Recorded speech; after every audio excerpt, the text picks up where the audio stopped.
Again, good morning, Durham Tech faculty, staff, and administration. I am Judy Hunter, and I have the pleasure of working in the College and Career Readiness Program, formerly known as the Basic Skills Program. Yeah. It is a pleasure to see all of you here today and welcome you to our first faculty staff meeting for the fall semester. I find it simply amazing that it has been 5 weeks and we've already been in session.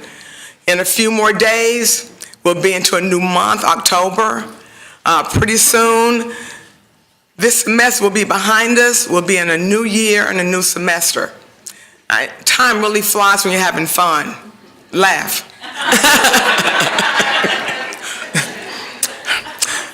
I once read a quote that said, "Patience, persistence, and perspiration makes an unbeatable combination for success."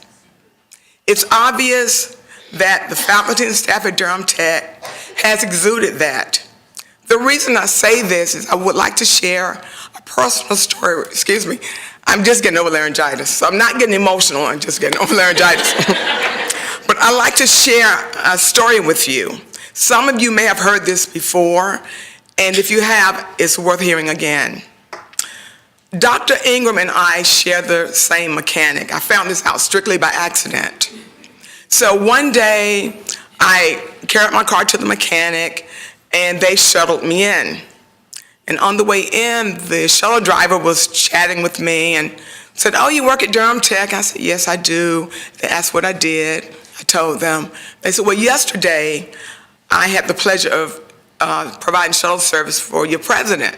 I was like, "Oh." Dr. Ingram said, "Yeah."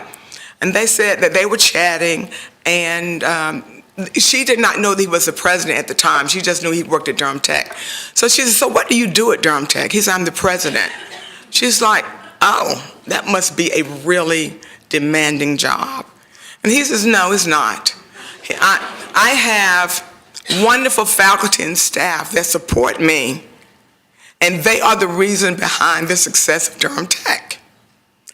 And I was like, wow, that's really nice. So my point is all the persistence, the persistence, the patience, and the perspiration that you've exuded has paid off. Dr. Ingram acknowledges that. And I want to say to you, thank you. I wish you a wonderful, very successful semester. And without further ado, I will turn this over to Dr. Ingram. Thank you.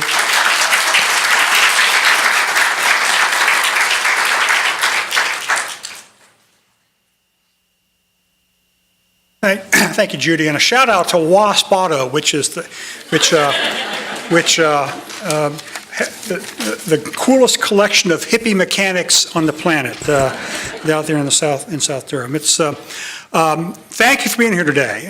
It's amazing. We're almost at the end of September. Seems like only yesterday it was the middle of September. I was thinking of a quote from Woody Allen, one of my favorite social philosophers. A leaf falls, frog is dissected, people marry and die, Pinkerton does not return. That's sort of how time passes.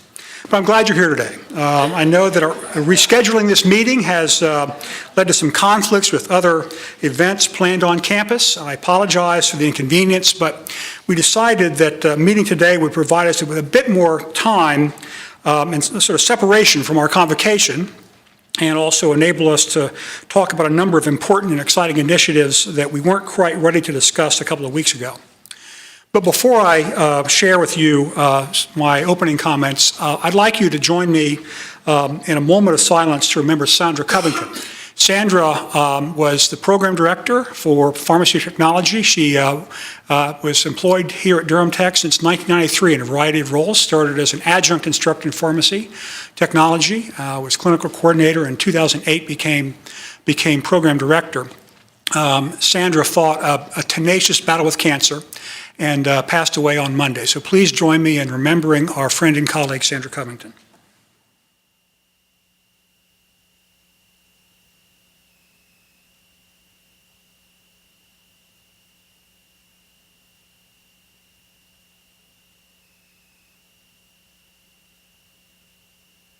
Thank you. I'm pleased to see Melissa Ockert standing. She has just left the accreditation visit for the ACEN accreditation visit for our associate degree nursing program. Melissa, it was better than you expected it would be, wasn't it? And I knew that was going to be the case. I don't see Irene here, but special props to Irene. They were very incredibly, among the many plaudits they gave Durham Tech, they were especially appreciative of Irene's work in the library. Deep cleansing breaths, another one in a few weeks, and then you're on to your vacation in Orlando. At the convocation last month, I provided you all with a summary of the things we've accomplished in the last 5 years. So I hope that you shared my sense of pride and accomplishment in hearing that report. That was work that you all have done, you and your colleagues have done these past 5 years. But now it's time to look forward. So today I want to share with you some highlights about the activities and initiatives that I'd like us to be focusing on this year and for the next several years. I presented this as a plan of work to the Board of Trustees at their meeting just last week. Communication in a complex organization is an issue that demands ongoing attention. While I've attempted to improve internal communication in the past 6 years, I recognize that internal communications can always be improved, and we should provide more opportunities for input into critical institutional decision-making. So, looking forward, improving internal communication and providing more opportunities for input is my first priority for the coming year. As you know, Research Evaluation, Assessment, and Planning conducted a listening tour in the spring of 2013. We then established a number of work groups who have met over the course of the last 12 months to address issues that emerged from that listening tour. Earlier this summer, I received the recommendations of one of those groups regarding a more robust internal infrastructure intended to improve communication across campus and provide more opportunities for involvement in decision-making. With minor modifications, I have accepted those recommendations and we'll begin moving forward for their implementation over the course of the next several months. I want to thank Shannon Hahn for her work as leading that work group. These recommendations will involve the evolution of the current faculty council into a faculty association that is open to all who were employed under faculty contracts, and creating a staff association for all non-instructional personnel. As I said, I want to thank Shannon Hahn for her work in chairing that group. Meanwhile, I'll continue to hold several campus-wide conversations where I am able to discuss issues of concern and answer questions regarding any college employee. The next conversation with the President is scheduled for next Thursday, October 2nd at 5 p.m. in the Barbara Baker Room. We'll be discussing the strategic plan, but I'll also be available to answer any questions that you all may have. I really encourage you to join us for that conversation. Since 2008, tuition at Durham Tech has increased by over 70%, and there is already a proposal being considered by the State Board of Community Colleges to request a $2 per hour tuition increase for the 2015-16 academic year. More and more of our students rely on financial aid to pay for college. And in the past 5 years, we have implemented several financial assistance initiatives to help our students. We are now participating in both subsidized and unsubsidized loan programs. We have quadrupled the number of work-study opportunities on campus and are now providing financial aid to qualified students in select continuing education programs. Just last week, we awarded $85,000 in aid to recent graduates of the Durham Public Schools through our Connect Fund scholarship. And later this fall, we will award additional scholarships totaling nearly $100,000 dispersed through the Durham Tech Foundation. That's looking back. Now, looking forward, we have to make sure our students are aware of the financial assistance that may be available to them, and we need to help them negotiate the complexities of various federal aid programs, various financial aid programs. As financial aid becomes more complicated, we also need to provide students with financial literacy programs to ensure they are able to use the financial aid resources available to them to efficiently and effectively meet their educational goals. Financial aid has become much more complicated for our students, and we must expand the set of services that we provide for our students in financial aid. This is another priority for 2014-15. While we've made significant progress in attracting recent high school graduates, much remains to be done there as well. So we can attract more young people from Durham and Orange counties to consider Durham Tech as their first choice for post-secondary education. Looking forward, expanding our partnerships with these three public school systems is a third priority for 2014-15. This year, we will be employing public school liaisons in the Durham high schools who will serve as recruiters for the college. We'll continue to develop new programs that can prepare recent graduates for meaningful careers in the Triangle area, and we'll continue to develop work-based learning opportunities so young people can gain important job skills while enrolled at Durham Tech. We'll encourage and develop stronger partnerships with superintendents, staff, principals, teachers, and other key leaders from our three local school systems through career pathway and educational program development. Last year was the first time we received base funding that was in part determined by students' performance in performance metrics in basic skills, progression through developmental education, persistence from term to term and completing their goals, and how well they performed after leaving Durham Tech on licensing examinations or at universities they transferred to. Performance funding is a continuing, growing national reality. Looking forward, we must continue to focus on those performance metrics that will be increasingly tied to our base funding. But while performance metrics will become an increasingly important factor in funding, our vitality as a college will always be tied to strong and stable enrollments in curriculum programs. Last year, I identified an enrollment target of 6,000 full-time FTEs by the end of the 2017-18 fiscal year. Despite a slight reduction in enrollment this year, I remain convinced that this is an attainable goal and it remains a high priority. This past year, we were able to complete the external signage and wayfinding portions of the campus master plan. Looking forward, we will continue to implement that plan with a continued focus on campus security and enhanced lighting. This past year, we also saw enrollment growth at our Orange County campus and gained new insights, gained a new neighbor in Orange County with the opening of a clinics associated with the UNC hospitals. We'll be making our case for expanding our Orange County campus soon so we can add health technology programs that will be in demand when the UNC hospital opens next year. Professional development remains an important priority. The Press for Completion grant allowed us to create a framework in which faculty could learn from each other and collaborate on improving student learning in selected gateway courses. We'll be using this framework to expand professional development opportunities through the Teaching and Learning Center, and will continue to develop training for faculty in the use of learning technologies. We'll also be expanding staff development and creating opportunities for all employees to build and enhance skills they need to succeed in their jobs. The next on-site visit for the Southern Association of Colleges and Schools Commission on Colleges, SAC-COC, is 2 years away in the fall of 2016. I thank Dr. Terry Casa for chairing a task force this past year that completed an initial audit of our compliance with the principles of accreditation. Earlier this week, I appointed a task force to prepare our compliance report to be submitted to SAC-COC in the spring of 2016. The reaffirmation process will also include development of a quality enhancement plan. Developing, implementing, and evaluating this plan will be a priority for us for at least the next 7 to 10 years. And resource development continues to be a priority. As I mentioned last month, the foundation completed its most successful fundraising last year by raising over $375,000. This year's corporate campaign has already begun, and later today, we'll hear about our upcoming campus fund drive. Finally, in a few minutes, Tom will share information with you about the process we are using to review and revise our strategic plan.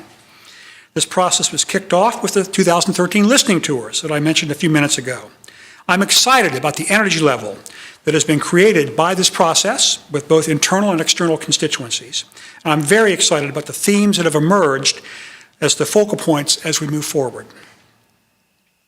This shared a fairly ambitious list of priorities for the next several years, but I feel more optimistic about our future than I have in a long time.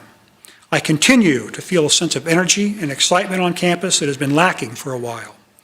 We have extraordinary faculty and staff, as I tell the guys at WASP Auto every chance I have. Faculty and staff who are committed to serving our students and our community. And I know that we are poised to do great things.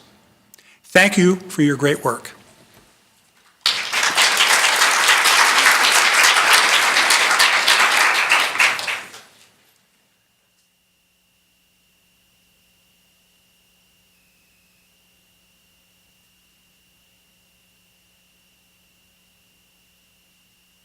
Good morning. I'm Tom James, Vice President of Institutional Advancement, and as Dr. Ingram has shared with you, I'm going to talk a little bit about where we are in the midst of a strategic planning process. So this is an update, and it's going to be interactive, so just get prepared. Dr. Ingram just talked a little bit about this, but I want to just remind you where we've come from, and that is, we started back in spring of 2013. REAP was conducting listening tours, and that was part of our continuous improvement plans, but also connected to the strategic planning process. So back in spring of 2013 at this point, the listening tours for faculty and students were conducted. Then in summer of 2013, we conducted listening tours for our staff. There was some data analysis. They were starting to look for the themes of issues that were coming from those listening tours. Then in fall, you may remember our college convocation where we shared the results of what we were doing and a SCOT analysis. It was our intention that in spring of 2014 at this point, we're going to engage in external stakeholder and community engagement. And we thought, okay, well, that's great. We'll just knock this plan out of the way by the time we finish summer of 2014. But when we started to have our conversations with the Board of Trustees, they said, we want you to expand that out a little bit and do a little bit more in-depth look. And so we responded to that, and our timeline then became through and into this fall. We've conducted a series so far of 3 external stakeholder meetings that include the Board of Trustees and key folks from business, public service, education, all those different areas. And in those meetings, we've talked to them and shared with them some of our internal information. We've asked them to think about what would they want the direction of Durham Tech to be as we're moving forward. So the time's now, we're going to start putting this all together. We've got internal feedback, we've got external feedback, we've got ideas and themes. And what we want to do, first of all, is just share the themes that are coming forward. So I'm not going to give you a list of 20 goals today or anything along those lines. I'm going to share with you some themes that seems to happen and synthesize between the 2 groups. We're only in the midst of the process, so I want to make sure I also share with you what are the remaining steps. We're at the top right now. That we're having a faculty staff meeting. We're talking about some of the themes. On the back of your agenda today, we'll also see that there are 3 focus meetings to talk more in depth around these particular themes and start to brainstorm. I'll share more about that in a minute. We'll have a period of general campus review, just like we've been doing recently with our policies and procedures. Once we have a first draft of this, we will send it out to you and ask you for comment. We will then conduct external session 4. That's the same group that I just mentioned of external stakeholders from our community. Come back and let them comment on the plan. Then it will go to our Board of Trustees for committee meetings to review. Then our goal is a public town hall meeting to comment on our direction as a college and allow anyone in our public to basically give us input into this plan. And November 18th, I'm going to really be glad for November 19th, let me just tell you. November 18th is when this plan will go to the Board of Trustees as a final plan for their adoption. So just a quick snapshot and to remind you about the current strategic plan. We have a section that is our mission statement, enrich students' lives in the broader community through teaching, learning, and service. The values that we listed at that time when we were conducting this plan, a vision statement that emphasizes concepts like learning college, a model for student success, excellence in teaching, empowering learners, global communities, economic vitality are some of the themes that you see there. And as part of this, we also have 5 strategic initiatives. And I would say these strategic initiatives are kind of like the strategic themes that we're going to be talking about today. So we had 5, focusing on learning and success, and there were goals that were associated with everything that happens in our classrooms, effective communication, high demand skills. How we applied technology, 5 years back, we're talking about issues of how do we go to paperless in some of our student services areas, and there's lots of work around colleague and so forth. We were talking about a transition from Blackboard to Sakai at that point as well. Emphasizing globalization, so we had goals around cultural competency, international students, globalizing our curriculum. Sustaining the learning environment, just talking about completing the wayfinding project at this point, improving campus safety, security, energy efficiency, all the light switches that got changed over, all those kinds of things. And then fostering and sustaining partnerships about student transitions, access and success for students, community service, workforce development. So Planning Council, as part of their process, looked at these particular initiatives as representatives from the main campus, or from our campus employees. And they actually had some observations, and that was this. They felt that Strategic Initiative 1 and Strategic Initiative 5 were the 2 that are kind of rising to the top at this point in our work. That maintaining our focus as appropriate on the success of students, on learning that goes on in the classroom and so forth, and their ultimate success is important. And then they felt that partnerships seem to be a very important vehicle that we have engaged a lot in over the past several years and continue to be an important focus. So they drew those as an internal ideas. You can't really see it on the screen here. It looks really good on PowerPoint, but not on the screen.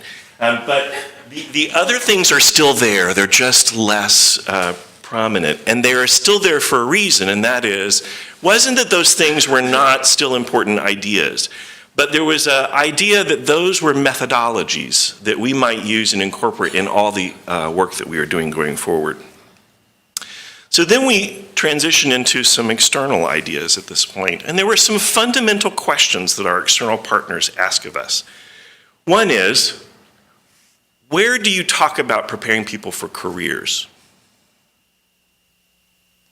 So one of the pieces of feedback that we were told is that you talk about enriching students' lives, you talk about the importance of student success.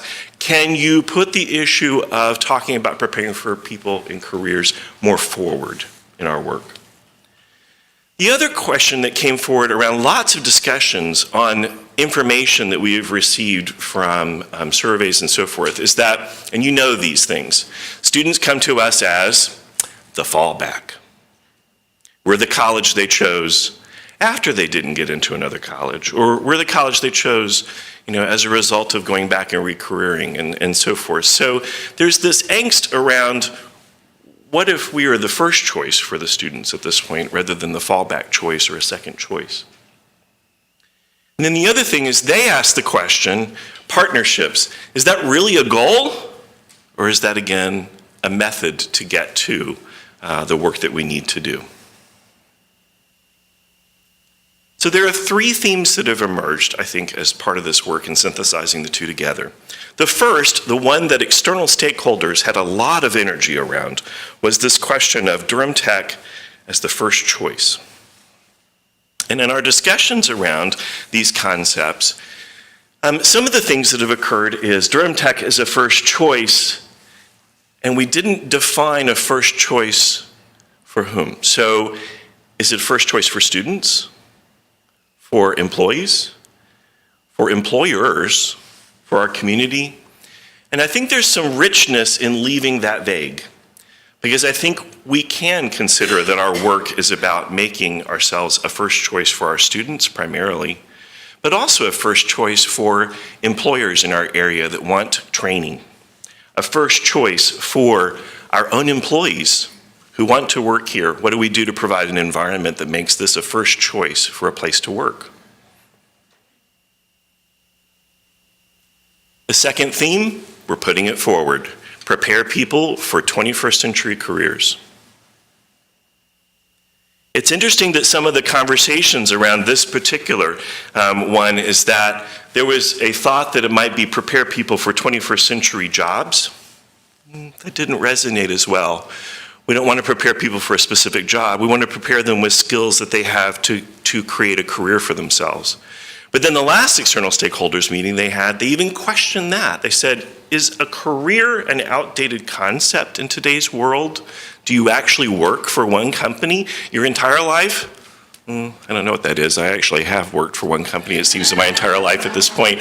But our young people actually, on average, my understanding is 7 different types of jobs, or it's higher. Kathy's saying go higher at this point. So they're also questioning, is it really about skill sets? Are we preparing people for specific skill sets for the 21st century? And there was also a question around, are we preparing the community or preparing people? And I think what's resonated most is that we're about preparing people. The third theme, champion learning, success, transfer, and completion. It's interesting, the discussion so far on this particular one has to do with, and the original one, by the way, was promote learning, success, transfer, and completion. So one of the particular pieces of feedback that we received on promote was, you're not bold enough. You need to do more than promote it. You need to champion it.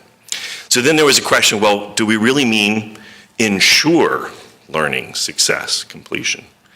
And then there was pushback from the other side that said, can we really be responsible for making sure that every student graduates, given all of the issues that are in our students' lives and so forth, and the lack of control over some of the things?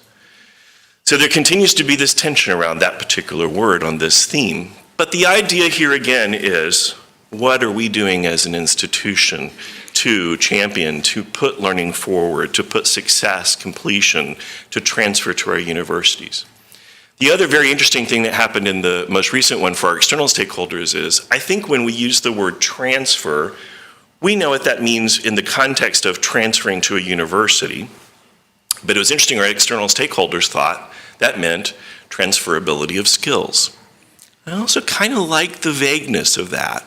I'm willing to kind of play with that one at this point as well, but that's part of what the feedback we received. There are some methodologies, values, other kinds of things that have emerged along these discussions as well. One is that both external and internal are saying we think partnerships is an important way to get at what we need to do. We don't want to lose an emphasis on being a welcoming college and a welcoming environment to our students. We had better use technology well. We do value the concepts of equity and diversity and how we put them in practice. And we continue to work in a global environment, and we value those global approaches. So I put this all in one shot for you at this point, because you've got 3 themes at this point, and you've got some values or methodologies that are kind of sitting as supportive to those particular themes. And as I said to you, we're in the midst of a process, and it's time for you to give us some feedback around these particular themes. So I have a particular exercise I'd like for you to consider right now. I told you it was going to be interactive. On the back of your agenda, there are 2 questions.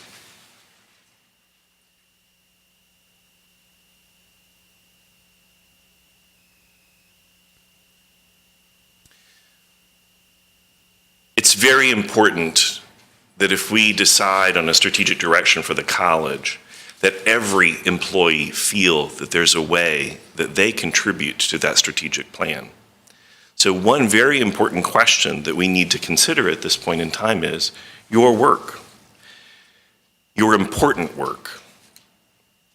Does it connect to one or more of these themes? And how? And if it doesn't, what are we missing? Now's the time for us to kind of know the answer to that particular question. So I'm going to give you, just a few seconds for the introverts to reflect individually at this point. But for the majority of those extroverts out there, some time to talk about this. So what I'm going to suggest is consider this question, find another person that could be next to you, whoever you want to at this point, and talk about these questions for a few minutes. I'm going to give you about 5 minutes to consider this question, and then I'm just going to ask for a few comments back at this point to see what you're thinking. Go.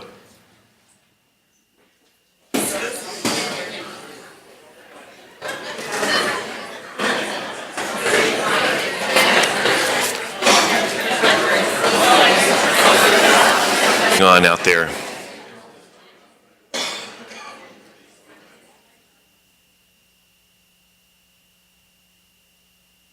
So just a quick reminder, these are themes, they're not goals.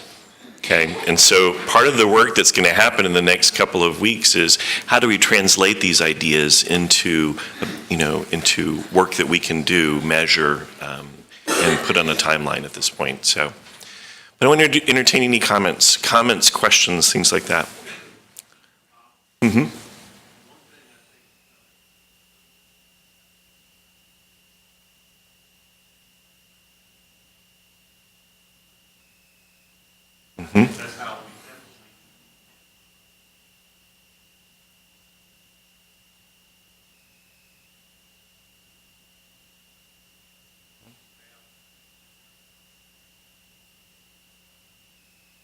Mm-hmm. Yeah, thanks, Andy.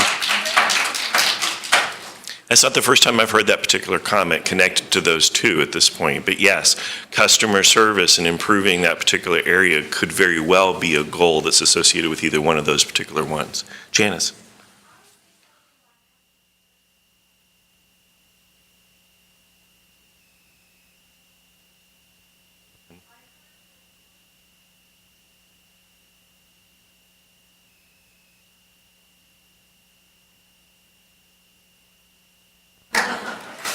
That's good. Good to hear.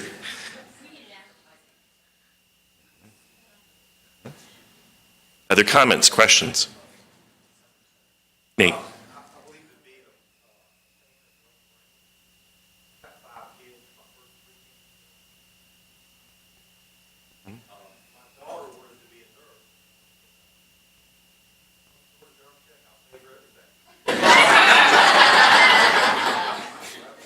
She ended up, she finished here, she did university transfer. Got a great nursing program, got she graduated from Carolina. Mm-hmm.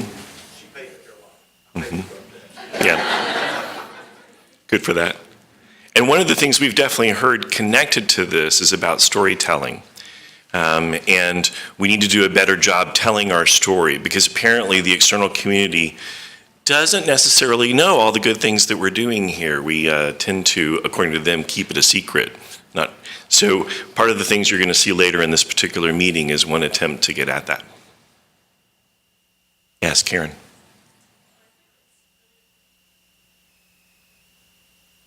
And when I see 21st century careers, something I maybe got really excited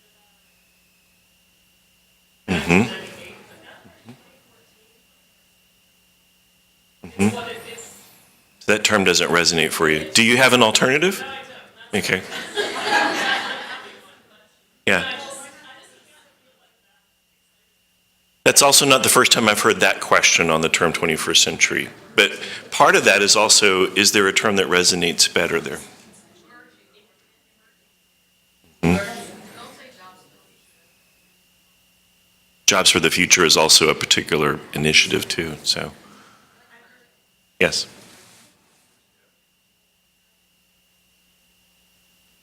State of the art. Mm-hmm. Okay, other comments? Yes, Linda.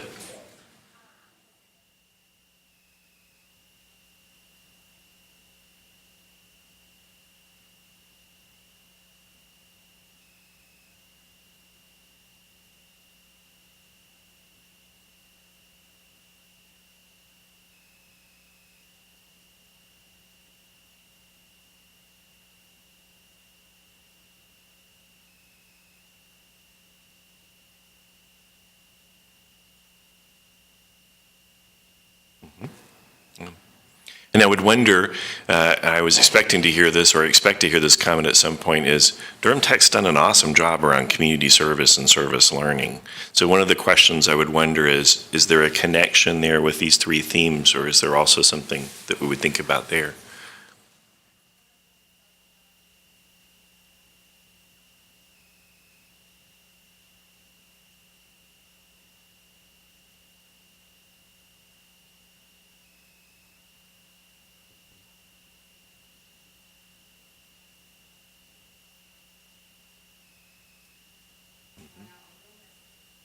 Sure. I think that connects very much to what Dr. Ingram said around communication and being an important initiative. Yes.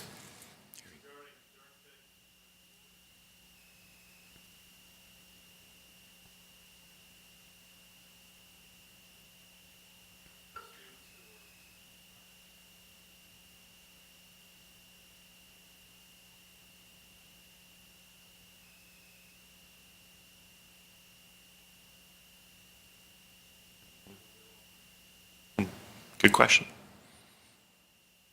Something to consider.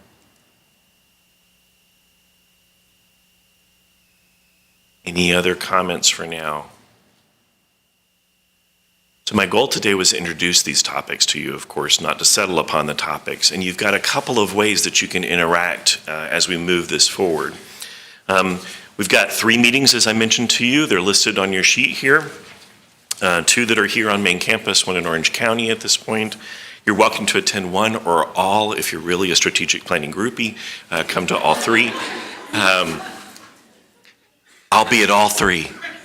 But what we'll do at each of those is, originally my plan was to talk about one of these themes at each of the meetings, and then I realized there are times when people can come and times when they can, and I want to give everyone the opportunity. So what we'll typically do in those meetings is, depending upon the size of the group, break up into those that might want to talk about a specific one, give you a chance to work specifically on some things.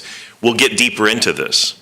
I will challenge the groups in those meetings to start developing activities that you associate with these themes and prioritizing those types of activities as we move forward, because then we got to pull this together into a draft a couple weeks later at that point. I'm also going to ask for online input. So next week you'll receive an email from me with a link to a Google Doc, which will basically give you some of these questions at this point and give you a chance, if you can attend any of these or want to in addition, just give some feedback with regard to the strategic plan. I do want to say, as points of contact, I'm not the only one. Tina, Terry at this point are also great contacts for you. And also, of course, Planning Council is your body right now that represents you with regard to thinking about planning needs. I would just take a moment of privilege and ask if there are any Planning Council members in the group right now. Would you please just stand? So yes, thank you for your work. And if you think you might want to have side conversation and you don't want to talk to me or Tina or Terry, those are also people that you certainly could talk with. So thank you for your attention this morning. I look forward to a new bold plan.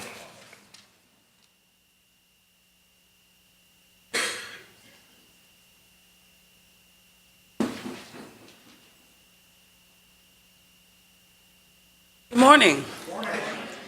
So I'm here to tell you about a new resource that we have for our students, online tutoring. This was I guess a dream for a while and a conversation that's been going on for a number of years that's now a reality, upswing. And I sent out an email about a week ago. So many of you probably already have seen that we have this service available for our students, but I just wanted to give you a demonstration and see if anybody has any questions at this point. So I'm going to start with the short video and then we'll talk a little bit about the service.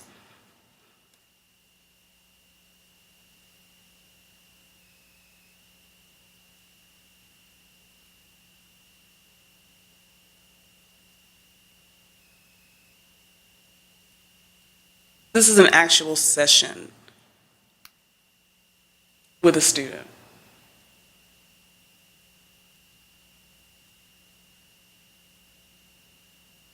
So this is what the online platform will look like when students log in to. Hi, Chris. How's it going today? Pretty good. How about you? So the student I'm can see doing the pretty tutor. well. So you need some help in algebra? Was there a particular problem set you need help with, or just want me to go through the basics? Yeah, I have some algebra problems that I've been working on.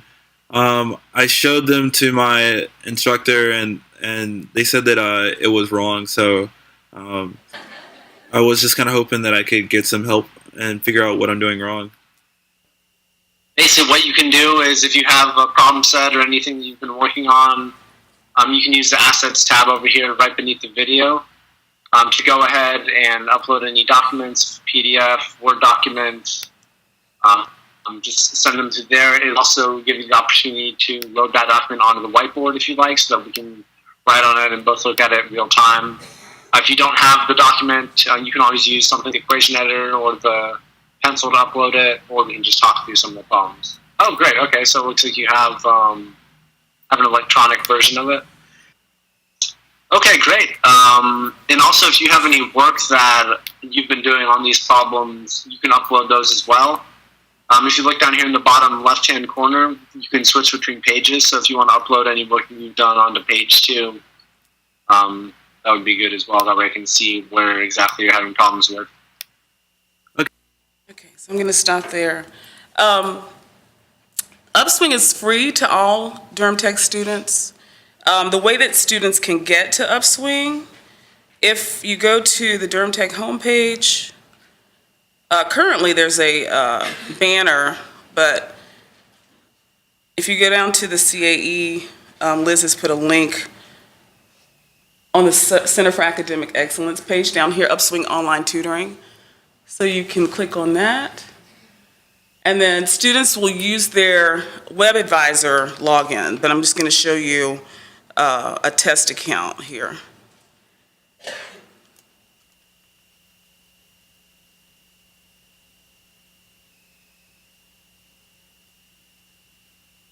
So when students log in, this is the first thing they'll see, and then they can just go to the top and search for whatever course it is or discipline or subject matter that they're interested in. So say they want to get some math tutoring. Upswing, they've uploaded all of our course prefixes, so that kind of makes it easy if the student already knows what the course prefix is. And then they can schedule a session with a tutor. We are going to have some of the Center for Academic Excellence tutors on the platform. So Matt Vasquez is one of our tutors. And so if it's a CAE tutor, it'll have our Durham Tech logo next to it. But if it's a tutor that's just on the Upswing platform, they hire tutors from around the country. It won't have that logo. But the student can either schedule a session, or sometimes there are tutors that are available. And I don't see any right now, but if there is somebody that's available right now, it would say, it would have a button there saying that they were available to be tutored, to tutor a student right then. So it's a free service. I hope that you guys can help us promote this with students. We have around 700 hours that we've purchased for the college right now. So we're going to see how that goes and see how many students will use it. It's been out there for a week, so some students have used it. I've been checking in periodically with Upswing. They provide me with the data to show me how many students have been using the platform. So, does anybody have any questions right now? Yes, ma'am.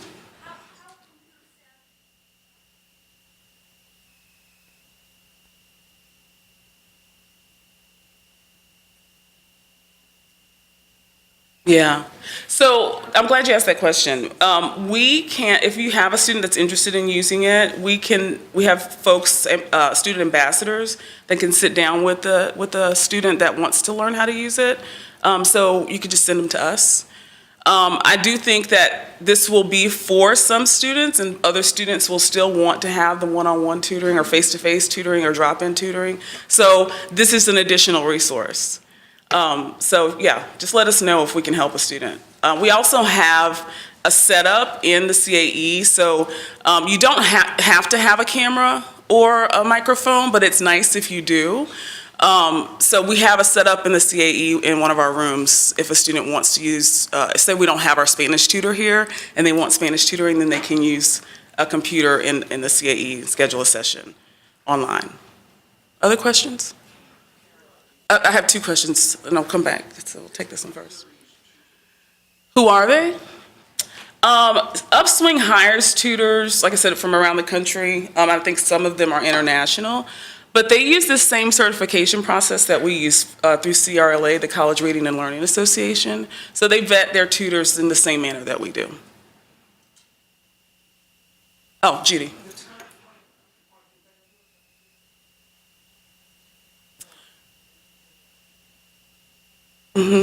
So many of the subject areas, I'll say it that way, are 24/7. There are some that are not. So it's having students schedule a session, say they want French tutoring. I know that one's not 24/7, but they can schedule an appointment. So they may not be able to get in the middle of the night. Yeah. Somebody else I saw. Was that? It was the same question. Okay. Yes, Stacia.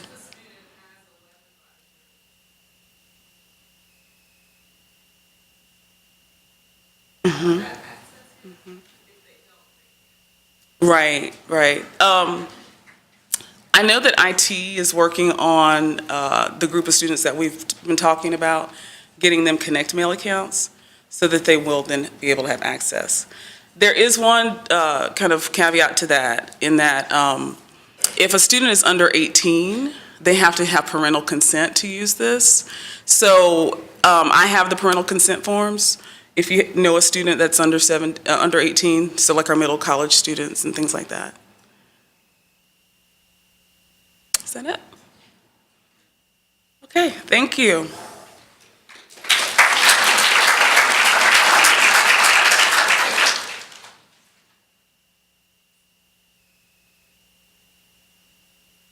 One other thing about Upswing that's really cool, it's a local entrepreneur, it's a Durham startup. So I'm really proud that we're using that. Let's see, Karen, how do I get you off of here?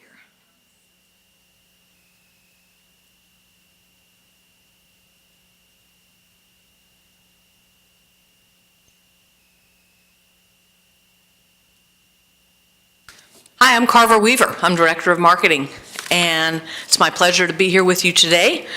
Those of you who attended Convocation last month got to see a video that we produced for the college. If you didn't get a chance to see that, it's on the college's Facebook page, and I hope that you'll take a look. We've just produced a second video featuring our students, which I'm about to show you. But first, I have to thank a few people. First, my amazing marketing staff, Liz Filipowski, Amanda Shergan, and Amy Madison. Particularly Amy, she's taken the lead on this video production. She's done a great job. Also, the folks at Engine, our production agency that we're working with. But most of all, I'd like to thank those first who helped us recruit these amazing students, and second, for the work that you do every day. Because if you weren't making these impressions and giving these memorable experiences to the students, they wouldn't have these stories to tell. And one last thing, I know our students are incredible. We experience that every day, but I just wanted to let you know that these are totally unscripted. They're spontaneous, they're organic, and they really make an impact. So let's watch. Can you guys turn off those lights? So I think we'll see a little better.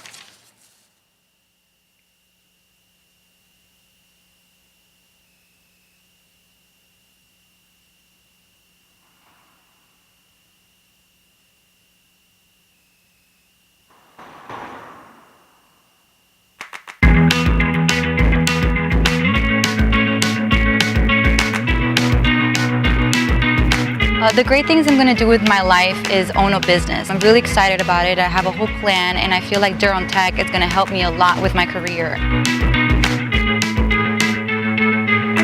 So I submitted proposals for 2 honors projects this semester. One in sociology, specifically relating to race and social class, wanting to sort of do some more research around that. Durham Tech is preparing me for the world. I get to engage with students who are older than me and younger than me and of different backgrounds.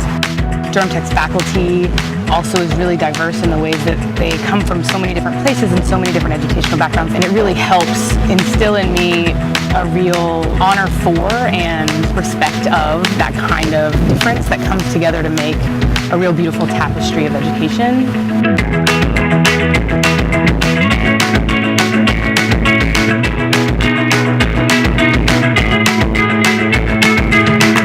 I want to do secondary education for my bachelor's, and then get a master's, and I want to ultimately be a college professor.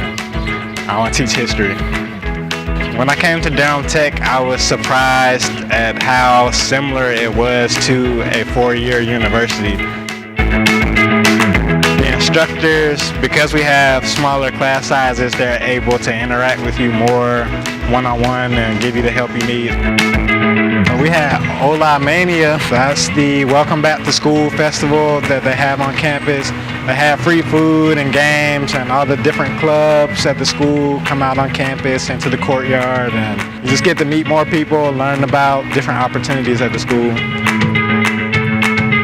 My favorite thing about Durham Tech is that they meet me where I'm at.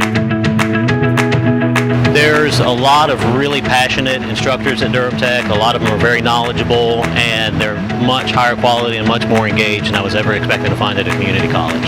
I'm learning a lot of practical skills. I've had the chance to serve on the Student Senate, and I think that makes a big difference in getting me prepared for the real world. I've actually had a chance to compete in some IT programs against students from around the country, and I've placed highly, sometimes placing first. So I know that it's preparing me to compete against those people for jobs in the future.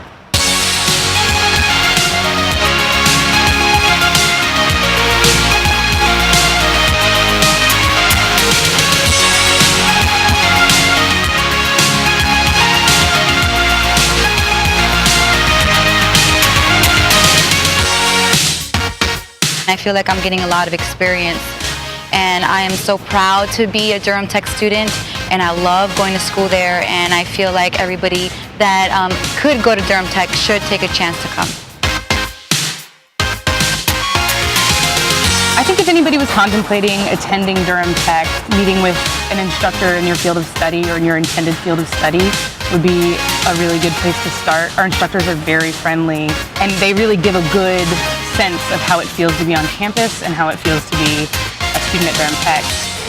Durham Tech has definitely expanded my expectations for the future for myself. It's built my confidence a lot. It's let me know that I can go anywhere and compete against anyone and not feel like I'm behind. There is a diversity of people at Durham Tech. I had the opportunity to meet people from all over the world and talk to them in different languages, so you know, the world's globalizing, and I think I'm prepared.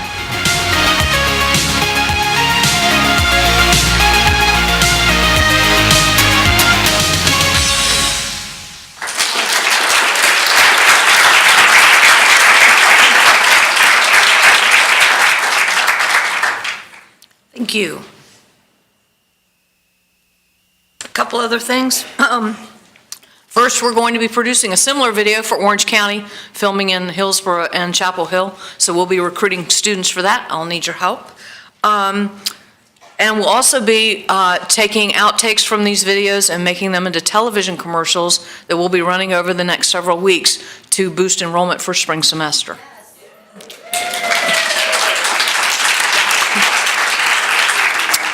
Finally, you should have received an email from me on Wednesday with a SurveyMonkey link to a website user survey. Thank you, Dr. Terry Casa, for your help in setting this up. The college is working with IBM on an in-kind services grant to help optimize our website user experience. So if you could respond to this survey, it's only 9 questions. It'll only take you 5 minutes. The more results we have, the better the data will be. We're also sending it out to students, employers, board members, just about anybody who opened the email. But help us make our website the best that it can be and answer the survey by next Friday. Let us know if you have any questions. Thanks.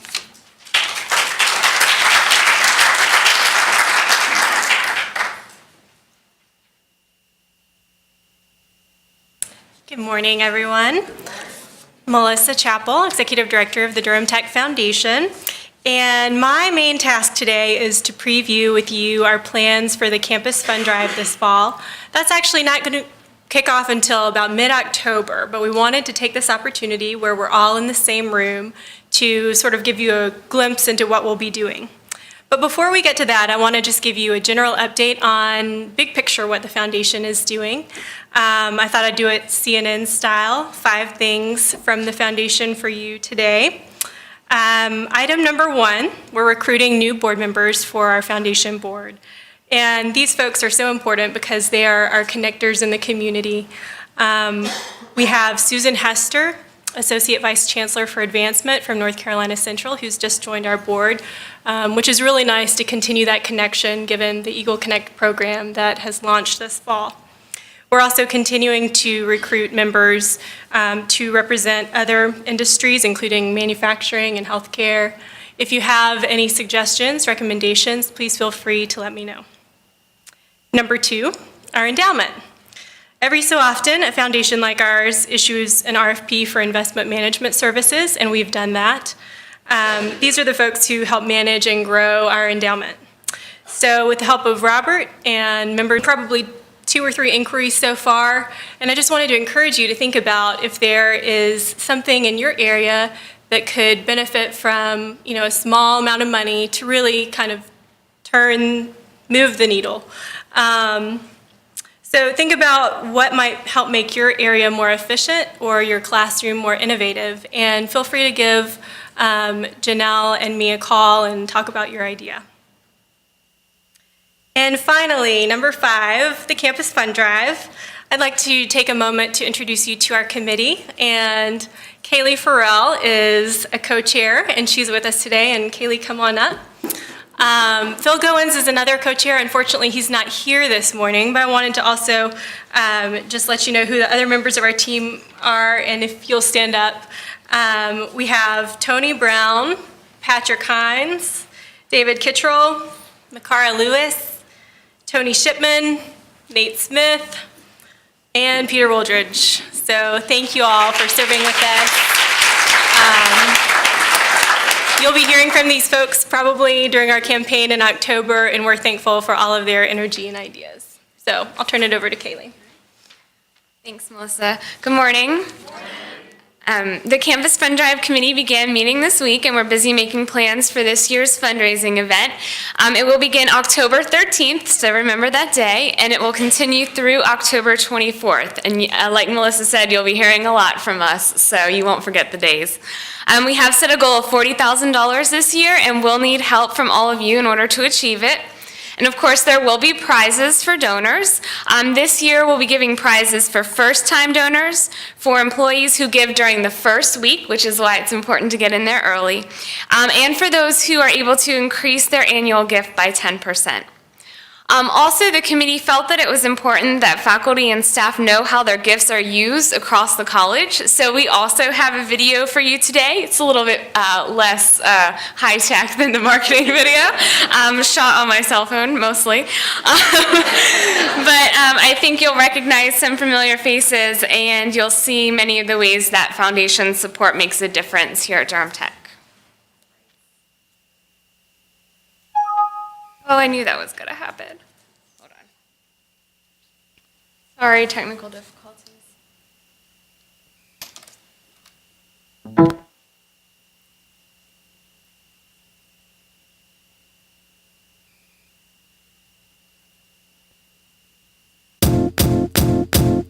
It might seem crazy what I'm about to say. Sunshine, she's here. We can take a break. I'm a hot air balloon that could go to space with the air, like I don't care, baby, by the way. Because I'm happy. Clap along if you feel like a room without a roof. Because I'm happy. Clap along if you feel like happiness is the truth. Because I'm happy. Clap along if you know what happiness is to you. Because I'm happy. Clap along if you feel like that's what you want to do. Here come bad news, talking this and that. Yeah. Well, give me all you got and don't hold it back. Yeah. Well, I should probably warn you, I'll be just fine. Yeah. No offense to you, don't waste your time. Here's why.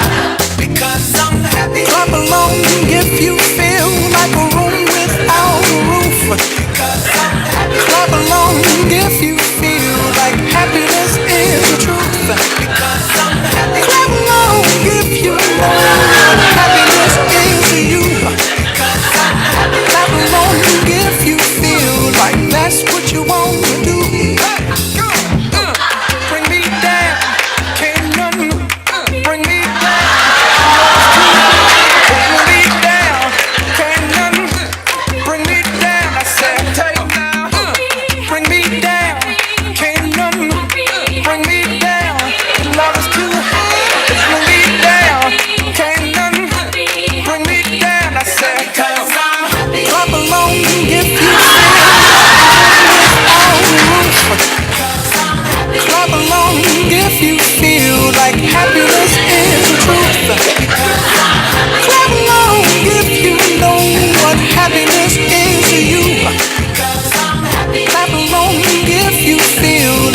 that's what you want to do. Because I'm happy. Clap along if you feel like a room without a roof. Because I'm happy. Clap along if you feel like happiness is the truth. Because I'm happy. Clap along if you know what happiness is to you. Because I'm happy. Clap along if you feel like that's what you want to do. Bring me down, can't nothing bring me down. The love is too high. So I hope that got you all inspired to donate to the Campus Fund Drive. And thank you so much to all of you who participated in the video as well. It was so much fun. And you'll be hearing more from us shortly.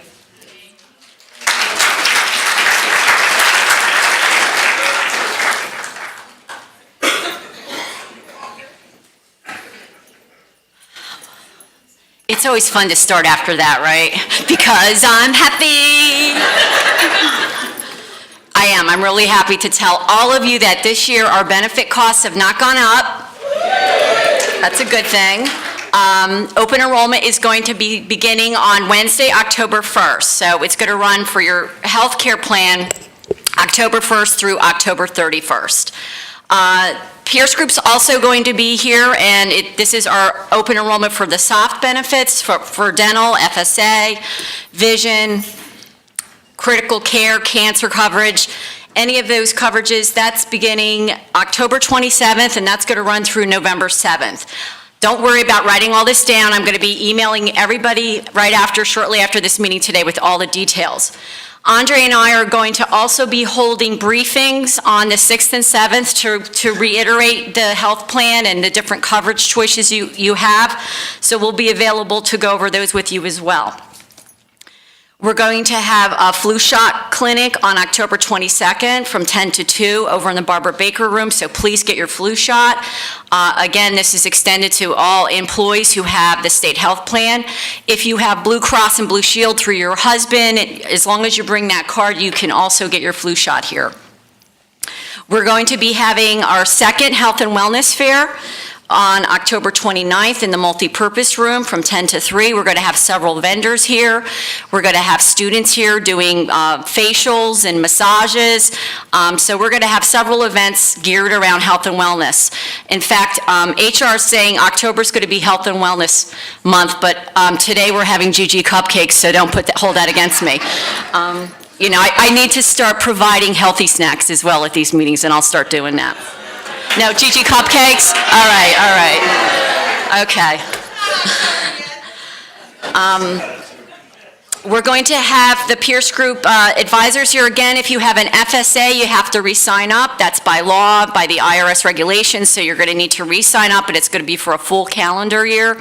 And now everything starting January 1st will always be on a calendar year, all benefits. So open enrollment will always be this time of year, no more spring enrollment, okay? What is FSA? Flexible spending account for healthcare and dependent care. Yes, and since it's on a full year, you can take out a maximum of $2,500 for medical and $5,000 for dependent care. Okay? I kept it brief. Thank you.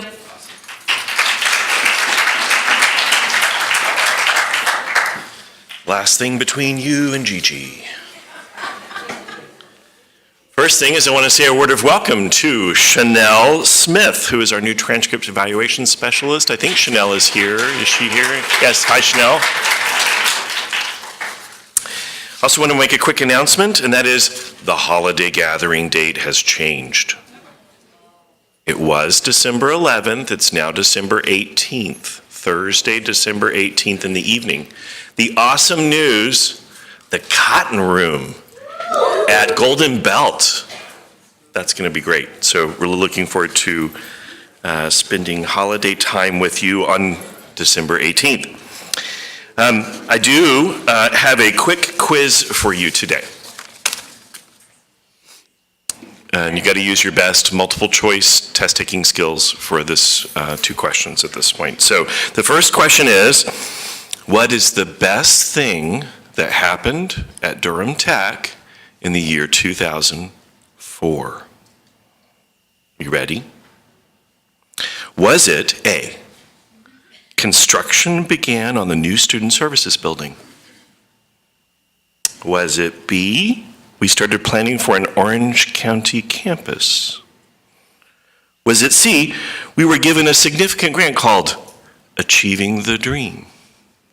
Or was it D, it's the year that Dorothy Wood, Gabby McCutcheon, Carrie Cantwell, Janelle Mays, Mark Anderson, James Weeks, Svetlana Yoakum, David Rigsby, Martha Matthews, Alicia Brown, Erica Taylor, Tracy Francis, and Robbie Muckenfuss started working at the college? It's D. It's D. Stand up, you 10-year anniversary folks at this point, anyone who's here.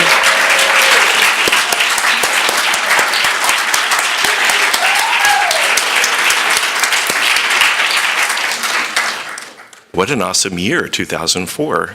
I know several are teaching today too, and we have anniversary pins over here at this point that we'll give you right after the meeting. I do have a second question for you. You might know the answer to this one already now. What's the best thing that happened to Durham Tech in 1999? Was it A, we implemented telephone registration for the first time? Oh my gosh, 1999.